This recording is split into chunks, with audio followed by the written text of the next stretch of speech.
Welcome to Bass Habits episode number 85. Today we're going to talk about playing bass with Ozzy Osbourne. Ozzy needs no introduction. From Black Sabbath to his solo career, he's one of the most iconic voices and figures in rock history. A big part of his incredible success comes from the amazing musicians he's always had by his side. While most of the attention usually goes to his guitar players, Ozzy's music is packed with cool bass lines that have been studied and played by millions around the world. After leaving Black Sabbath in 1979, Ozzy formed a new band with Randy Rhoads on guitar, Lee Kerslake on drums, and former Rainbow bassist Bob Daisley.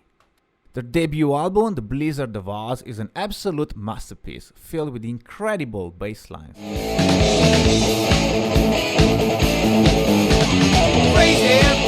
Crazy Train is a timeless classic featuring a bass line that NoTrouble.com described as the bass line every rock bassist should learn. I've made a whole video about it, link at the end.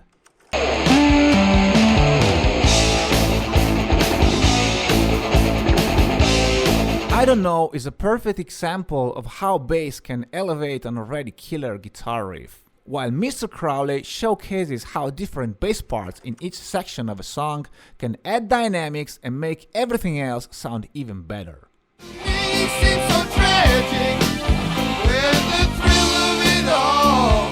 But from the very beginning, playing with great musicians brought Ozzy also a lot of trouble.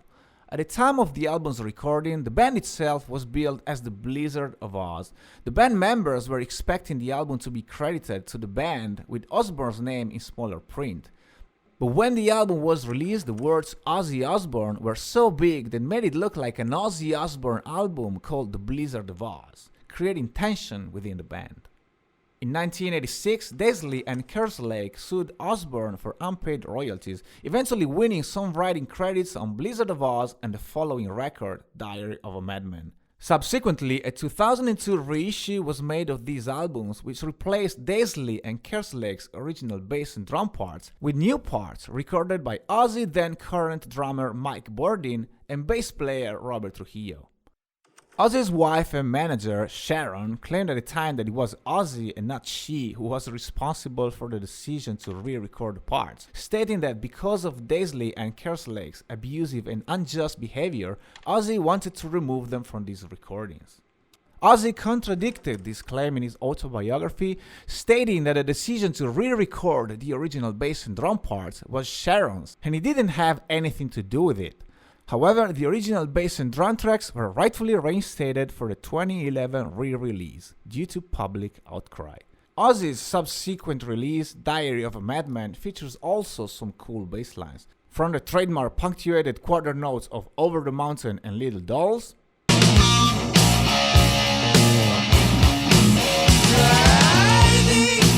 to the cool bass intro of Believer.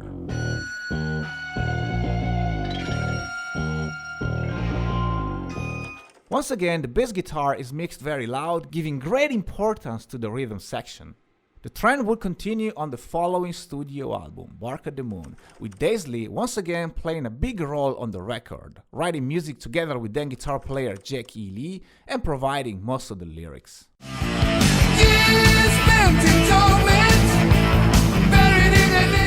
The title track features a very cool driving bass line. There is one lick in the song that I just can't figure out how to play. I've recorded over 300 covers on this channel, but Bark at the Moon is the one song I had to give up on because I couldn't, for the life of me, figure out how to pull these off. To this day, I have no idea what's going on here. Bob's bass lines might appear easy to play at a glance, but when you get to it, you're in for some nasty surprises. One is this Daisley lick that appears in many songs like Crazy Train, I Don't Know, and Bark at the Moon.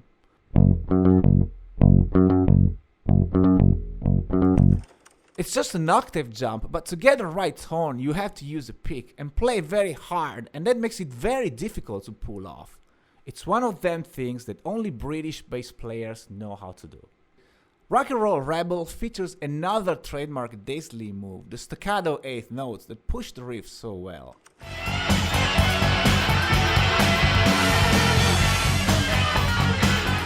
The other notable song is Spiders, which sports a great fretless bass line. So cool. On his next release, The Ultimate Sin, Ozzy teamed up with bass player Phil Soussan.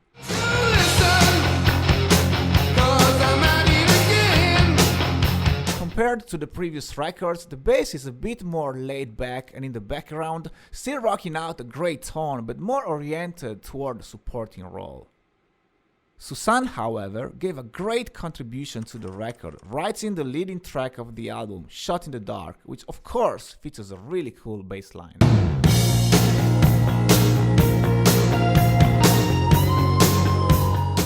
I had a chance to interview Phil Soussan a little while ago, so if you're interested in more insights, check out the link at the end of the video.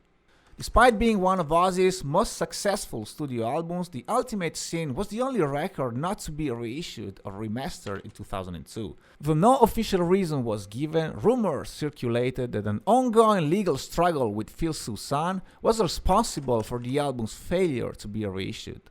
What's wrong with Ozzy and bass players? Whatever the reason, Bob Daisley was brought back into the fold for the following release, No Rest for the Wicked. Once again, it's Bass-O-Rama all the way.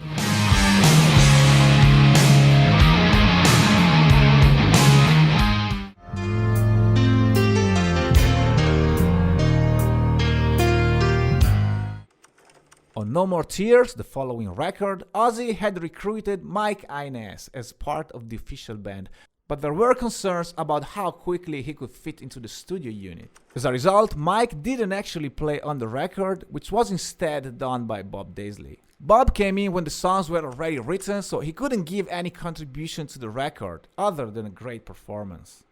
The most iconic bassline of the record, the title track, was written by Mike Inez, who also appears in the music video.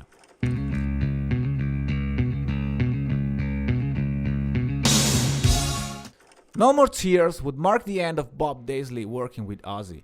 Daisley played a big part in developing Ozzy's career. He isn't just a fantastic player, he also contributed heavily to the songwriting, coming up with countless memorable hooks and much of the lyrics. I've made a whole video about Bob Daisley and even had the chance to interview him. You can find both videos linked at the end. Mike Inez would stick with Ozzy until 1993 when he joined Alice in Chains. When presented with the fact that Mike was being asked to join the Seattle combo, Ozzy famously replied, "If you don't go, we have to go to the hospital because it's gonna take them about a week to get my foot out of your ass." The split was amicable and the two remain friends to this day. On the following record, Osmosis, bass duties were handled by Ozzy's former Black Sabbath bandmate, Geezer Butler.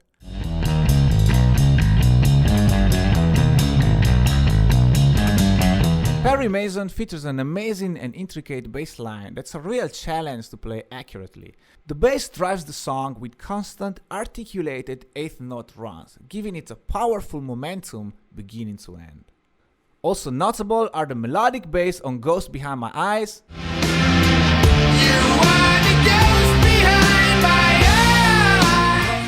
Denial,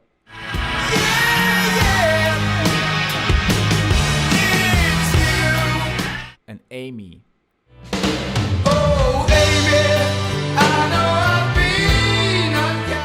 Geezer's bass lines sound considerably heavier compared to Ozzy's previous records, but it's also due to the fact that for the first time the band used a C-sharp tuning, making everything more metal. In 2001, Robert Trujillo was recruited to perform on Down to Earth.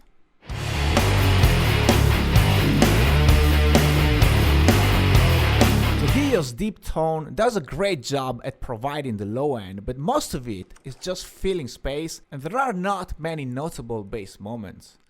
The melodic bass line of Dreamer, though, really stands out. I'm just a dreamer, I dream my life. Trujillo re-recorded also the bass tracks for the infamous reissues of Blizzard of Oz and The Ultimate Sin, as we already discussed. And you can tell yourself, it's not the same thing as the originals. Baby. It's not too late, baby.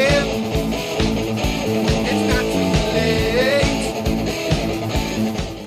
Now, why would someone mess with absolutely classic albums? Well, the only thing that comes to my mind is that it has to do with avoid paying royalties to the musicians who performed on the record and that aren't part of the band anymore. Also, Kiss re-recorded some of their classics, and even Motorhead are guilty of the same thing.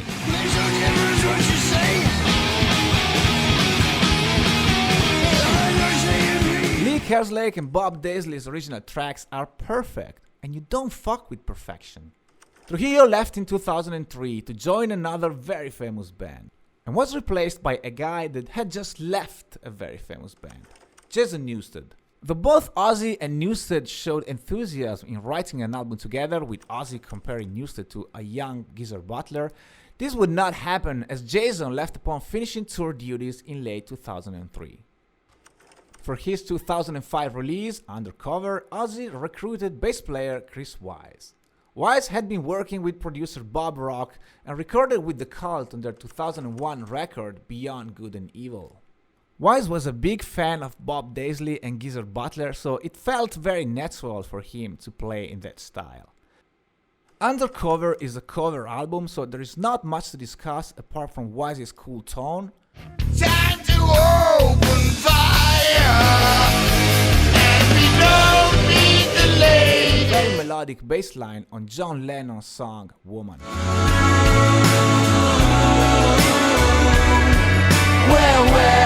Chris Wise didn't tour with Ozzy, so it was never an official member. The following release, Black Rain, features former Rob Zombie bass player Rob Blasco Nicholson. Nicholson had already worked with Ozzy before officially joining the band in 2007, and he remains a part of it today. On Black Rain, once again, the bass guitar has a more supportive role, and though it comes with a great tone, on the heavier songs there is not much to point out. On Lay Your Wordle on Me, there's some excellent bass work on what appears to be a fretless or an upright bass. Need a friend. Give me a pain, give me a. On the 2010 release Scream, the trend continues. Life Won't Wait has a notable bass line, very melodic and driving.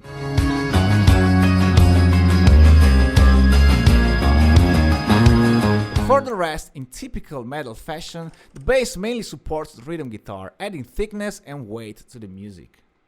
On One More Time though, you can find some pretty cool bass licks in the pre-chorus.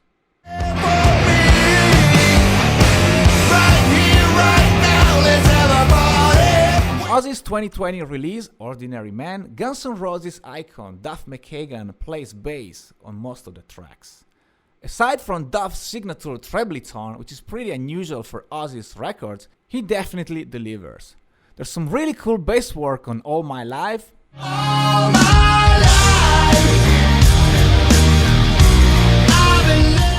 the outro of Goodbye,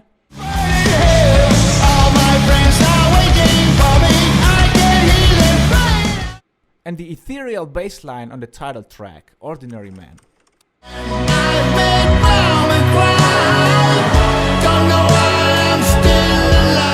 2022, Ozzy released his latest studio album, Patient Number 9, which features 4 different bass players. Robert Trujillo played on 7 tracks, including the title track, which has a great bass riff in the verse. Every hallway's painted white as the light. And the instrumental break in Evil Shuffle.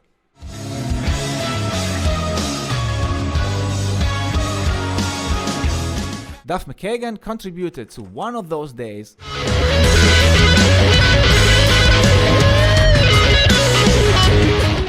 and Immortal.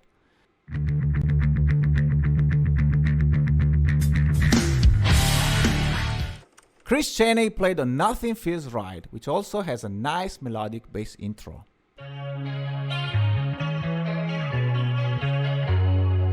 The rest of the bass on the album was recorded by producer Andrew Watt, who also played guitar, drums and keyboards on several tracks. Watt did an impressive job, especially on the solo part of No Escape From Now.